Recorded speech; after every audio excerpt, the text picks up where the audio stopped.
ശരീരം പോലെ മനുഷ്യന്റെ കൂടെ ആത്മാവുണ്ട്. വലിയ അത്ഭുതമല്ലേ റൂഹ്? ആരെങ്കിലും റൂഹിനെ പടച്ചോനെ കാണില്ല എന്ന് ചോദിക്കുന്ന മനുഷ്യനോട് തിരിച്ചു ചോദിക്കുന്ന ഒരു ചോദ്യമാണ്, പടച്ചോനെ കാണുന്ന പോട്ടെ, നിന്റെ ദേഹത്തുള്ള റൂഹിനെ നീ കാണുന്നുണ്ടോ? നിന്റെ ദേഹത്ത് കിടക്കുന്ന റൂഹ്, നീ മരിച്ചു കിടന്നാൽ നിന്റെ ശരീരത്തിലെ എല്ലാ അവയവങ്ങളും, ഒരു കയ്യും കാലും മുറിഞ്ഞു പോയിട്ടില്ല, എല്ലാം അവിടെ ഉണ്ടല്ലോ. മരിക്കുന്നത് മരിച്ചിട്ട് മുറിഞ്ഞു പോകുന്നില്ലല്ലോ. മനുഷ്യൻ മരിക്കുമ്പോ എന്താണോ ദേഹത്തുള്ളത് അതൊക്കെ അവിടെ കിടക്കുന്നുണ്ട്. ആള് മയ്യിത്താണ്. എന്തുകൊണ്ട് മയ്യിത്താണ്?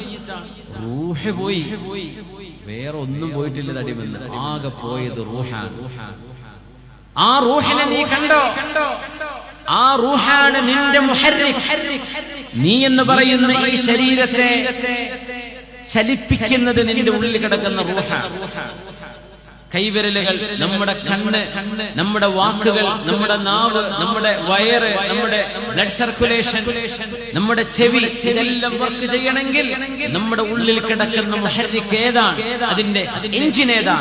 മനുഷ്യന്റെ റൂഹാൻ, ദ സോൾ, മനുഷ്യന്റെ ആത്മാവ്. ഈ പ്രപഞ്ചത്തിന്റെ മുഹർരിക്കാര, ശരീരമടക്കം, നമ്മുടെ ശരീരമടക്കം ഈ പ്രപഞ്ചത്തിന്റെ മുഹർരിക്കാരാണ് അല്ലാഹു ജല്ല ജലാലുഹു, പടച്ചവനാണ്.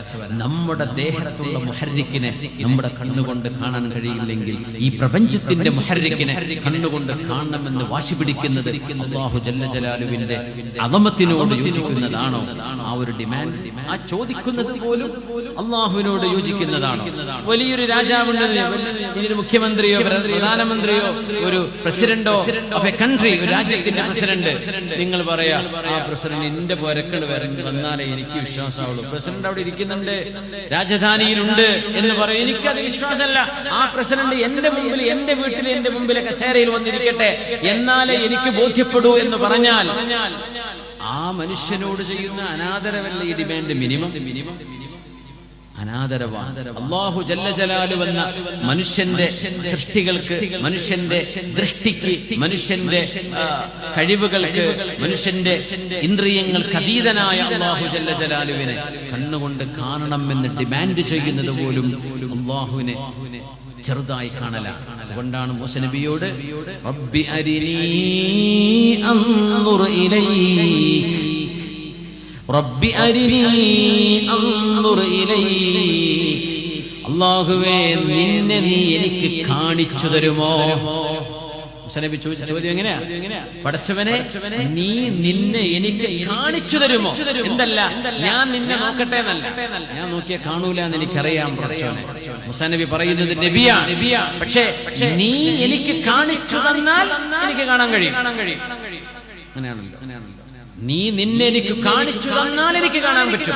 ഞാനായിട്ട് നോക്കിയാൽ നിന്നെ കാണാൻ കഴിയില്ലെന്ന് എനിക്കറിയാം റബ്ബേ. അതുകൊണ്ടാണ് മൂസ നബി ചോദിക്കുന്നത് എന്ത്? റബ്ബി അരിനീ അൻദുർ ഇലൈക, പടച്ചവനെ നിന്നെ ഞാനൊന്ന് കാണട്ടെ, നിന്നെ നീ എനിക്ക് കാണിച്ചു തരുമോ?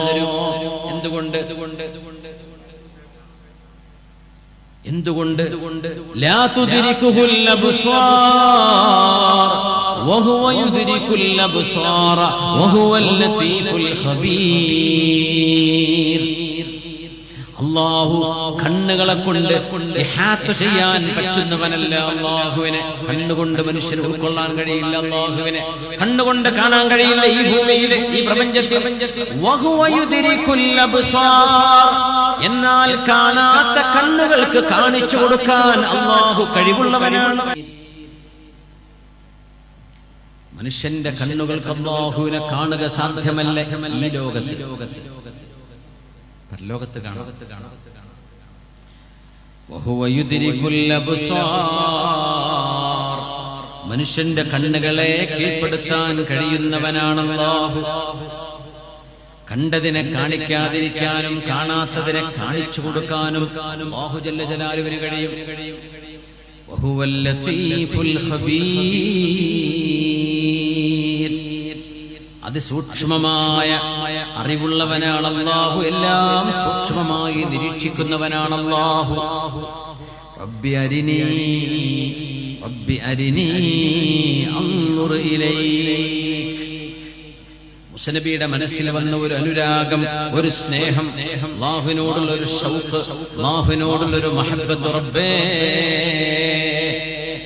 ഈ പരിശുദ്ധമായ തുവാ താഴ്വരയിൽ വെച്ചുകൊണ്ട് നിന്റെ ശബ്ദം കേൾക്കാൻ ഭാഗ്യമുണ്ടായതുപോലെ നിന്റെ തിരുദാത്തിന്റെ തിരുവെളിച്ചം എനിക്കൊന്ന് കാണിച്ചു തന്നൂടെ എന്ന് ചോദിച്ചപ്പോൾ മൂസ നബി അലൈഹിസ്സലാമിനോട് അല്ലാഹുവിന്റെ മറുപടി ലൻ തറാനീ, നിങ്ങൾക്ക് എന്നെ ഇവിടെ വെച്ച് കാണാൻ കഴിയില്ല. എന്തല്ല മറുപടി? ലൻ ഉറാ എന്നല്ല, ഞാൻ കാണപ്പെടുന്നവനല്ല എന്നല്ല മറുപടി. അങ്ങനെ കൊടുക്കാമായിരുന്നു അല്ലാഹുവിന്. ഞാൻ കാണപ്പെടുന്നവനല്ല, അങ്ങനെയല്ല, അല്ലാഹു കാണപ്പെടുന്നവനാണ്.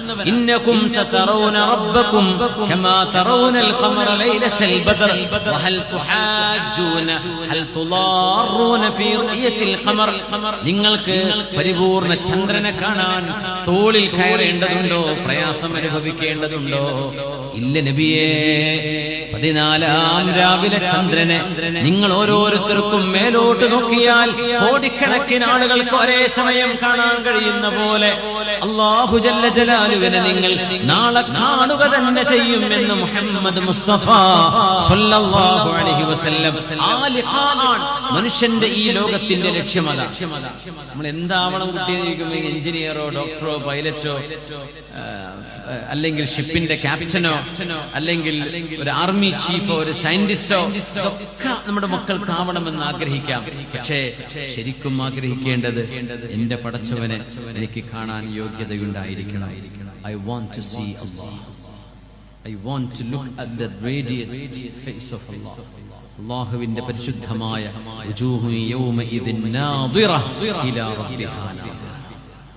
അല്ലാഹുവിന്റെ തിരുദാത്തിലേക്ക് നോക്കിയിട്ട് ഹൃദയം മുഖം പ്രകാശിക്കുന്ന മുഅ്മിനീങ്ങളുടെ കൂട്ടത്തിൽ എനിക്കെത്തണം, എന്റെ ലക്ഷ്യം അതാണ്.